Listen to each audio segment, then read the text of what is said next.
তবে পথের কাটা তুই রক্ত মাখা চরণ দোল একলা দলরে। अभी भी जिंदा हूँ।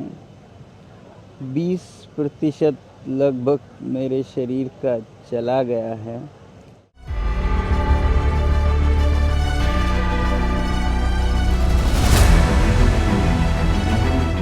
দিল্লির যন্তর মন্তরে অনশনের 21তম দিন। দিল্লি পুলিশের তরফে হাসপাতালে ভর্তি করানো হয় শিক্ষাবিদ ও পরিবেশ কর্মী সোনাম ওয়াংচুককে।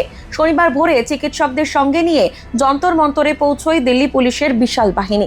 অনশনরত সোনাম ওয়াংচুকের স্বাস্থ্য পরীক্ষা করায় তারা। পরে তাকে অ্যাম্বুলেন্সে করে হাসপাতালে নিয়ে যাওয়া হয়। ধর্ণা মঞ্চ থেকে অনশনরত সোনামকে সরিয়ে নিয়ে গিয়ে নিকটবর্তী সফদরজং হাসপাতালে ভর্তি করায় দিল্লি পুলিশ। ওয়াংচুকের শারীরিক অবস্থার অবনতি হওয়ায় দিল্লি হাইকোর্টের নির্দেশেই এই পদক্ষেপ বলে খবর পুলিশ সূত্রে।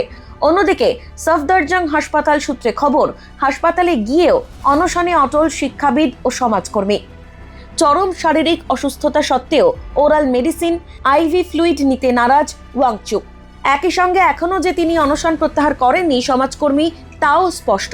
এর জেরে তার স্বাস্থ্যের আরও অবনতি হয়েছে বলে জানিয়েছে হাসপাতালের চিকিৎসকরা। শারীরিক প্যারামিটারের রিপোর্ট দেখে অর্গান ফেলিওর হওয়ার আশঙ্কা প্রকাশ করেছেন চিকিৎসকদের একাংশ।